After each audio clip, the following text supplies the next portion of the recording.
Hello, I'm Maryann Davis. I'm the director of the Transitions RTC and then the Learning and Working Transitions Rehabilitation Research and Training Center. Today, I'll be providing an overview of the challenges for youth with psychiatric disabilities as they transition into adulthood. This webcast series represents a collaboration between VCU's CTI and UMass Medical School's Transitions RTC. I want to briefly acknowledge that our funding is largely provided from grants from the Substance Abuse and Mental Health Services Administration and the National Institute on Disability, Independent Living, and Rehabilitation Research. The views provided in this presentation do not represent these federal programs necessarily. These are the views of the Transitions RTC. The Transitions Research and Training Center houses the Learning and Working during the Transition to Adulthood Rehabilitation Research and Training Center. We are part of the University of Massachusetts Medical School's Department of Psychiatry and part of the Systems and Psychosocial Advances Research Center. You can visit us at the website you see at the slide on your screen. So today, we'll cover a variety of topics. We're going to define what we mean by serious mental health conditions and talk a little bit about the prevalence of these conditions in this age group. We're going to talk about typical development during the transition years. We're going to talk about how that typical development has changed over the past 30 years or so. And we're going to talk about development specifically in youth with psychiatric disabilities. We're also going to talk about the challenges that this population particularly faces during these very important years. And we're going to talk about some helpful strategies that have some evidence behind them that help them transition more successfully into adulthood. And lastly, we'll be providing some resources that you can access. So let's talk first about what serious mental health conditions are. Generally, we have seen in various federal policies and state policies a variety of labels for serious mental health conditions. Typically for people under age 18, this is often called serious emotional disturbance. For those 18 and older, it may be called serious mental illness. And for others, it's called psychiatric disabilities. When we refer to serious mental health conditions, we're referring to any of these conditions. Essentially, these are a condition in which a mental health condition causes substantial functional impairment in either family, social, peer, school, work, community functioning, or in activities of daily living. Some examples of mental health conditions are major depressive disorder, bipolar disorder, generalized anxiety disorders, anorexia nervosa, and includes disruptive impulse control and conduct disorders. What it does not include are neurodevelopmental disorders such as intellectual disabilities, autism, or learning disorder. It also does not include neurocognitive disorders such as traumatic brain injury or delirium. And it does not include substance abuse disorders or substance use disorders. Those conditions may co-occur with a mental health condition, and somebody can still be considered to have a serious mental health condition. But if those are the primary conditions, then it is not considered a serious mental health condition. So the prevalence of serious mental health conditions in this age group has been studied a bit, and there are some different estimates. They generally range from 4 to 9%. And if we apply that to the population in the US and the 2014 census estimates for 15 to 30-year-olds, it yields an estimate of 2.7 to 6.3 million young people who have a serious mental health condition who are transitioning from adolescence to mature adulthood. And let me also say that 15 to 30 years is sort of the broad definition of the ages of transition. In some policies, it is as young as 14. And in some policies or programs, 25 might be the upper age limit, or 26. For our purposes, we consider it to be up to the 30th birthday. One of the important things to understand about psychiatric disability is that it is the major cause of burden caused by any illness for this age group. The World Health Organization conducted essentially a worldwide study looking at the burden of disability and what causes that burden of disability. And you can see on your screen that in females who are 15 to 19 or 20 to 24 years old, the yellow section of the bars represent the burden of disability caused by a mental health condition. and the green bars represent the burden of disability caused by substance abuse condition. So for females, the majority of the burden of disability caused by any illness is due to a mental health condition. For males in this age group, it is kind of equally split between substance abuse disorders and mental health disorders. And generally, both of these would be considered behavioral health disorders. And this is in relationship to every other illness that can cause a burden due to disability. Thus, in young people, really the major health consideration is a behavioral health one, and particularly a mental health one. So we're going to talk about some of the important characteristics of transition age youth. And again, we mean by this those who are 15 to 30 years old. And even just looking at this slide, we can see that when we think about young people, we think about a variety of sort of their marked characteristics, often including ways to define themselves as being different from those of us who are older and from those who are younger. So some of the important psychosocial developmental changes that occur for all young people include essentially cognitive development, developmental changes in the way that we think. These literally are changes that we find in the brain, or we can see reflected in changes in the brain. And they allow us to anticipate the consequences and choices of our actions better. They allow us to have complex strategic thinking and planning.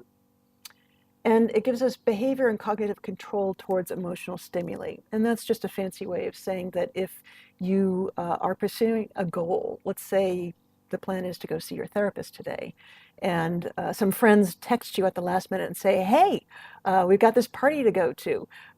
You want to come?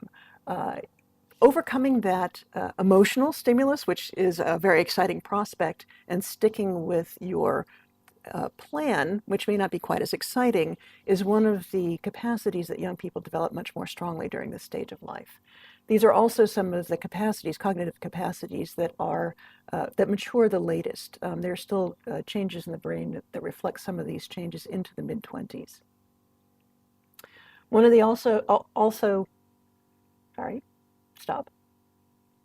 One of the hallmarks of the transition age period is identity formation. Many people think of this as being the hallmark of adolescence, yet we also know that really sort of the refinement of identity formation, in which we figure out really who we are and who we want to spend our lives with and who we want to be in the world, is really being refined after adolescence and into young adulthood, when you have a chance to sort of practice and try on new hats. Some of the consequences that come with that, however, is that there's a general distrust of authority that can occur. There's a lot of experimentation. You have to try on different hats to figure out what works for you and sort of how you want to be in the world. And then trying to develop your self-determination capacities as part of developing your identity. So self-determination essentially meaning being able to think about what it is that you want, make a plan for how to pursue that, and take those actions that are needed to do so. And allow for some feedback so that you can correct those actions and make changes in your plans in the future. We also know that this is a tremendously social time of life. This may be the most social time of our lives, when we have enough independence and some responsibility that we can spend a lot of our time and energies in socializing. We know that peer influence is strongest, certainly during adolescence and during the high school years, but also extending into the young adult years. And that one of the things that is an implication for some of our programming is that by having young people in programs that have them mixing in various ways with older people can be very unappealing to them. There's a very strong identity of being with peers for this age group. This is also a period in which psychosexual development is resolving. And by this, we're talking about one's sexuality and sexual relationships and the natures of those. We resolve our gender identity and sexual orientation typically during this time of life. And it is also a common age for young people to have their first children. Actually, the majority of women have their first child before the age of 25. So the transition years encompass what is typically the age at which most women have their first child.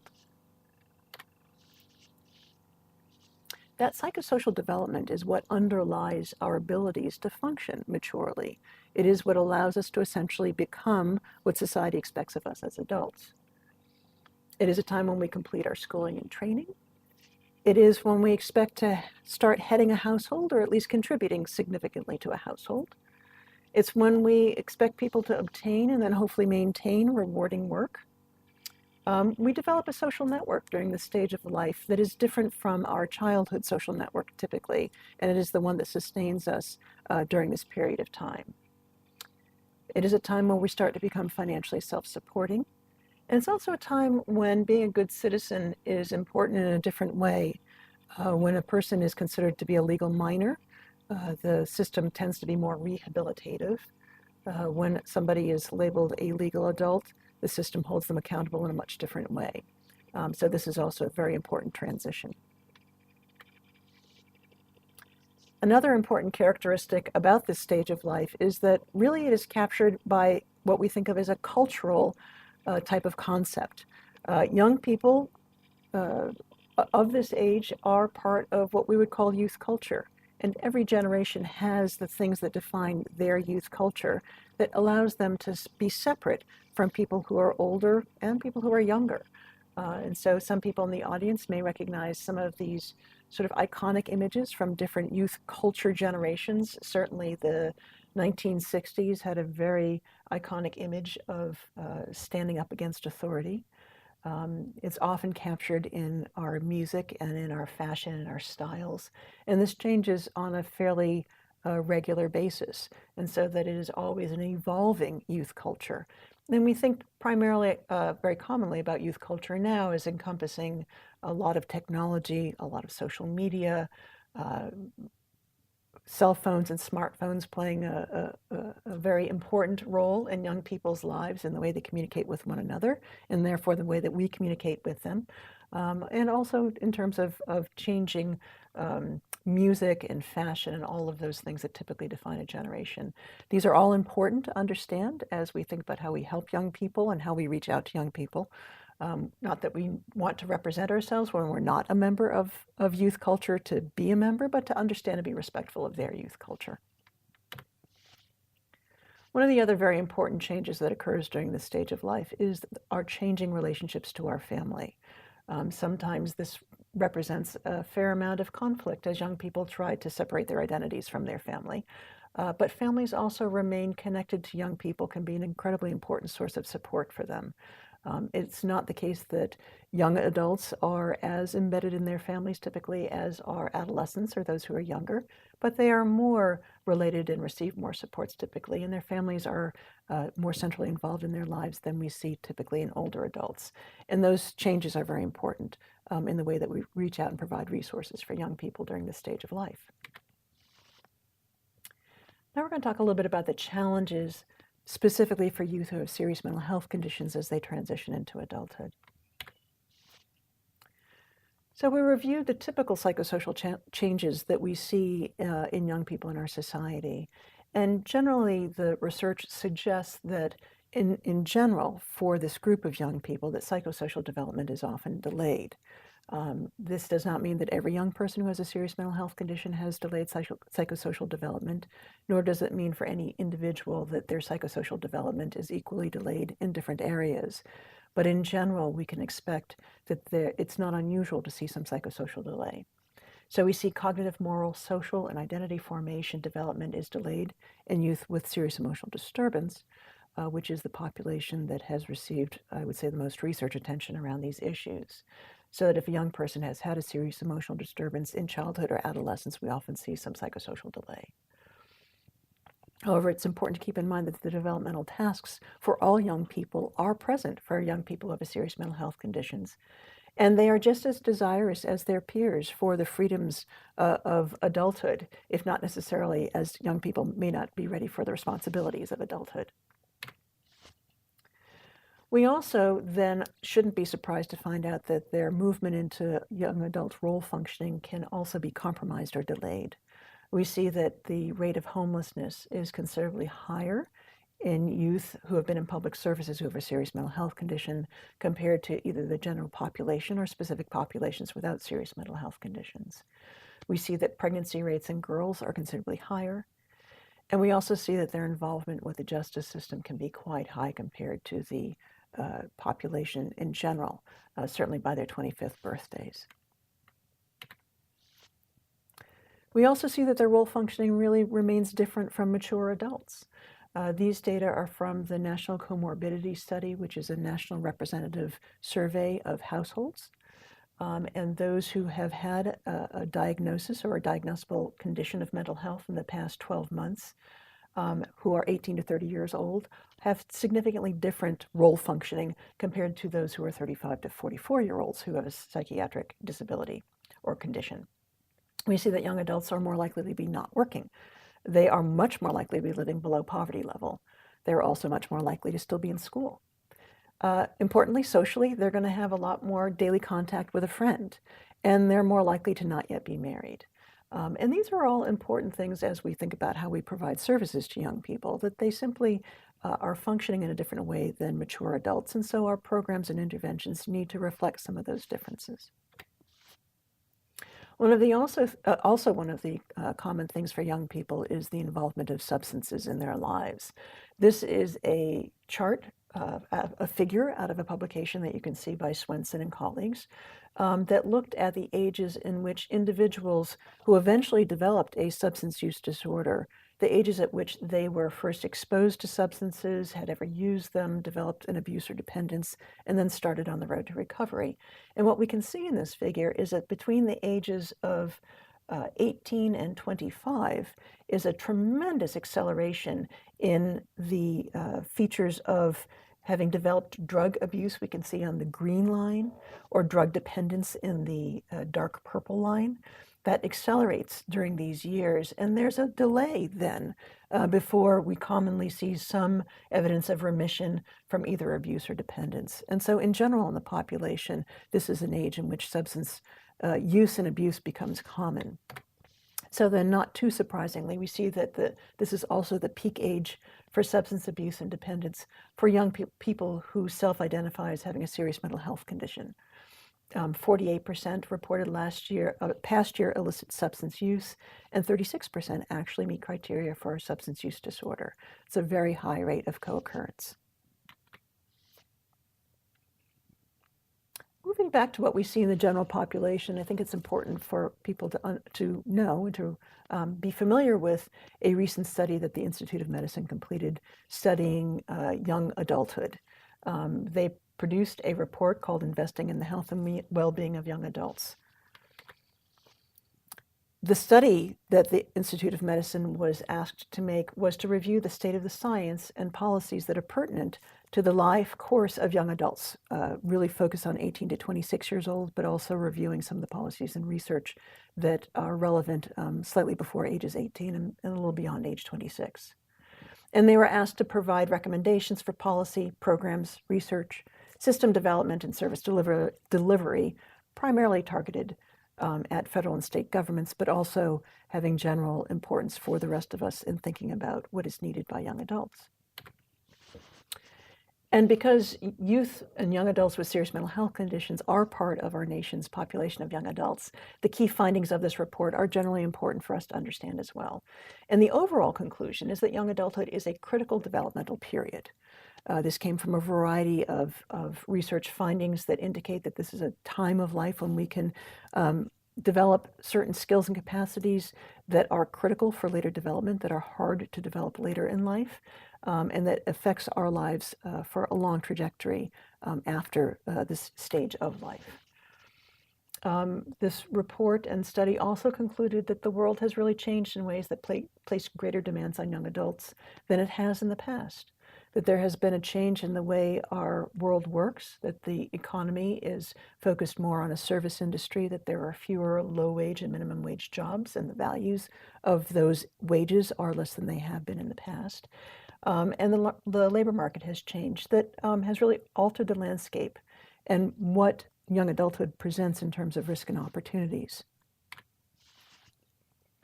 We also know that young adulthood no longer follows the predictable pathways that we saw prior to the mid-1960s, in which we expected young people to essentially complete their education and their training, obtain a job, marry, and actually live on their own prior to the age of 25. That occurred for 80% of young people. Young adulthood now represents a very diverse timing and sequencing of leaving home and completing school and entering the workforce, maybe returning to school, forming romantic partnerships and becoming a parent have all changed. And I encourage people to take a look at this report to see the many ways in which it has changed and the implications of those changes for the young people that you may work with or live with or be yourself. But one of the consequences of these changes is that the inequality that we see in our society can really be magnified during young adulthood. That we see that a striking number of young adults are neither in school nor working, and that the earnings gap that we see between those who have a bachelor's degree or four-year degree from college and those who only have a high school diploma, and certainly those who have not even achieved that, has really doubled since 1980. That this presents a very long-term difference between those who have more and those who have less income, making education incredibly important during this stage of life.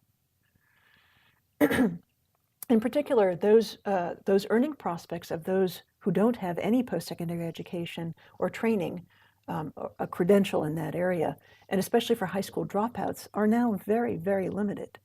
And this was occurring before the Great Recession. The Great Recession that occurred between 2007 and 2009 that we still feel a lot of during the current time presented additional obstacles for young adults, and that their entry into the labor force was very much impacted by that Great Recession, differentially from other age groups. The concern in general is greatest for those who are disadvantaged or vulnerable young people.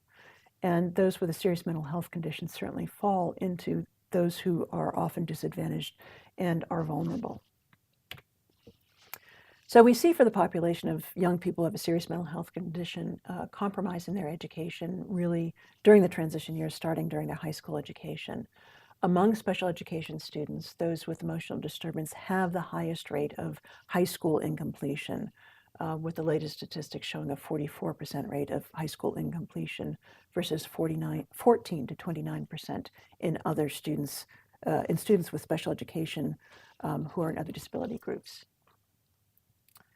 They also have the lowest rates of school performance in terms of their attendance and their grades. This was found in the earlier National Longitudinal Transition Study and remains in the second National Longitudinal Transition Study. There's only a small fraction of students with serious mental health conditions, however, who receive special education services. So one of the very important characteristics of this population is to recognize that the majority of them, roughly only 11% of them, receive special education services. And thus, when we are reaching out to young people who have a serious mental health condition, importantly during the high school years, we must make outreach to those beyond those who are in special education, to those who are in the general education population, because we will find the majority of them there. In other studies that have not focused on those in special education, we find that youth with serious mental health conditions have over 6 times the risk of school dropout compared to those without a serious mental health condition. And that 46% of all dropout or failure to complete school is attributable to mental health conditions. This was found in a study by Ann Vanderstoep and her colleagues. We find in general that the post-secondary school and work engagement of young people with serious mental health conditions is low. The National Longitudinal Transition Study, the second version, found that 42% of students in the emotional disturbance category who were out of school were in paid employment compared to 57% of those in other disabilities or across disability. So that's a lower rate. They also had students with emotional disturbance had the shortest duration of jobs, 8 months versus 10 for those cross disability. And only 34% attended some post-secondary education or training compared to 45% cross disability. So for those in special education services, those in the emotional disturbance category continued to have struggles post-high school. Now we're going to talk a little bit about system challenges, and I chose this image as one that we can keep in our minds as we think about systems in general. By systems, I'm primarily referring to public systems, and the land in the foreground really symbolizes the child system. Most of our systems are organized into serving either youth or adults. And as youth transition or age out of the child system, they must cross what is sometimes a very rickety and sometimes a disappearing bridge to the adult side. And actually, this is a very good image for those who actually get washed away or downstream before they ever reach the adult mental health system or other adult systems, such as vocational rehabilitation. That part of our challenge is to try to connect these two systems with a much stronger bridge or much stronger overlap. We have, due to a variety of reasons, organized our public systems that help people into those that primarily serve individuals largely under either age 18 or 21 into a child system, and those who serve those 18 and older into an adult system. That's not to say that these are coherent and planned systems, but that generally our public systems can be categorized as being part of either the child or the adult system. And as individuals reach ages 18 or 21, sometime during that stage, their child system services will end because they are aging out. And they then, if they are to receive ongoing services, need to access our adult service system. There are many eligibility barriers, however, that we find that get in the way of trying to provide continuity of services as young people with serious mental health conditions age from the child into eligibility only for the adult system. We conducted a study, Nancy Koroloff and I, back in 2005, where we analyzed the child and adult target population or eligibility criteria for all states' child and adult mental health systems. And we found that the definitions differed in every single state between the child and the adult system, except for one state. And generally, the adult criteria were more restrictive, which primarily meant that there were some young people that on the cusp of some age at 18 or 21 would become ineligible simply by having a different birthday and no longer being qualified for a child and then not qualifying for adult mental health services. We also often find that Medicaid disenrollment also occurs at this age. Among youth with a serious mental health condition, there is a major disenrollment that occurs between at ages 18 and 19 for those who are enrolled in Medicaid. We also find that among young adults who have recently been in inpatient treatment settings for psychiatric treatment, that there's a major disenrollment around age 21. We also find that there's a risk right after age 18. So for those who are enrolled in Medicaid through families and children and through the CHIP program, that they are often disenrolled around their 21st birthday if they had coverage at 18, 19, or 20. We also find that that risk is in addition or larger if they haven't seen a primary care physician within the past 6 months, so that to some extent having connection with a primary care physician can moderate that risk. But in general, we see that young people are at risk of losing their health care coverage. I should say that this study was implemented before the Affordable Care Act, and so changes in these findings may be seen as we hopefully will see the success of that federal program. But in general, what we see is risk of loss. And so the Great Smoky Mountain Study, which is a community-based epidemiological study, found that the greatest loss of services among those who have a current psychiatric condition is at age 18 to 19, and then you can see from this chart down to age 21, with never a full rebounding to the level of service access that they have before age 18. We also see a variety of other service challenges, including that young people are, out of all those who are between the ages of 16 and 30, are the most likely to lose or to stop their mental health treatment. This is a chart looking at the time at which young people stopped their outpatient mental health treatment and compared them to those who are younger, 5 to 12-year-olds representing children, 13 to 15-year-olds representing young adolescents, and 31 to 55-year-olds representing adults. The red line, the seriously red line for an alarm, shows just how much more rapidly young people who are 16 to 30 years old leave outpatient mental health treatment. Thus, we have concerns about getting them to the door of treatment. We have concerns about them not having medical coverage for their treatment, but we also see, for a variety of reasons, which we do not yet fully understand, them leaving treatment faster than any other age group. So the Institute of Medicine made what we think is a very important key finding and recommendation for healthcare. And that is, while there are effective behavioral health treatments and strategies for mature adults, the efficacy of these treatments, specifically for young adults, or we could say for transition age youth, is largely undemonstrated. We do not have specific evidence for most adult treatments that have looked specifically to see if they are effective for those who are 18 to 25 or 18 to 21, or certainly for 16 to 21-year-olds. And there's reason to believe for many of them that they may not be quite as effective as they are for mature adults. They also, for some, could be more effective in this age group, but we have not done the research that has really looked to see just how effective are they for this age group.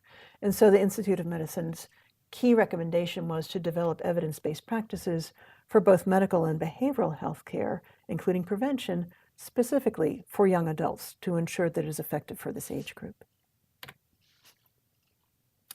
Currently, there are a variety of evidence-supported approaches. Possibly those with the strongest evidence is that motivational interviewing strategies or approaches have strong evidence in substance abuse treatment. It has been used for young mothers with depression and some other young adult age groups, for college students, for treating binge drinking and substance abuse during the college years. And so motivational interviewing and strategies look to be one of the strongest interventions for young adults and for older adolescents. The Check and Connect program has some preliminary evidence of being effective to prevent secondary school dropout. That is now in a large clinical trial, and hopefully there'll be further encouraging evidence of its efficacy. The Individual Placement and Support Program, which has the strongest evidence of efficacy for employment among adults with psychiatric disabilities, also has some evidence for its efficacy for employment for young adults.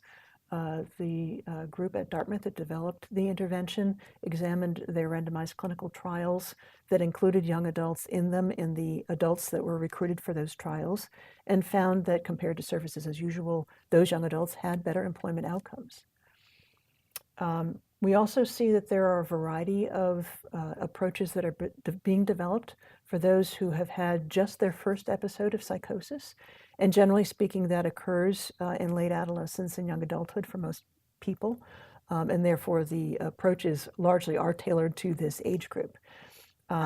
There has been an individual placement and support program developed specifically for this population that has, again, preliminary evidence of being effective, particularly for employment.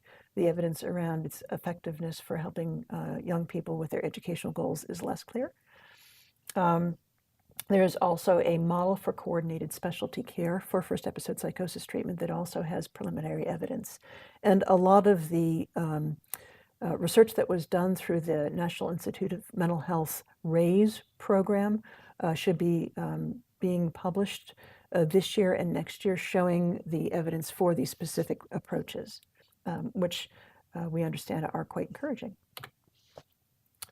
There are also a variety of new models that are under development that have some very preliminary evidence that are encouraging, or that is encouraging. The Achieve My Plan, being developed by Janet Walker and her colleagues at Portland State University, that is targeted at increasing self-determination skills, is being developed and has some good evidence in its initial stages. The Better Future programs also being developed at Portland State University for post-secondary preparation for foster care youth also has some good evidence. There was a recent special issue coming out of the Journal of Behavioral Health Services and Research that contains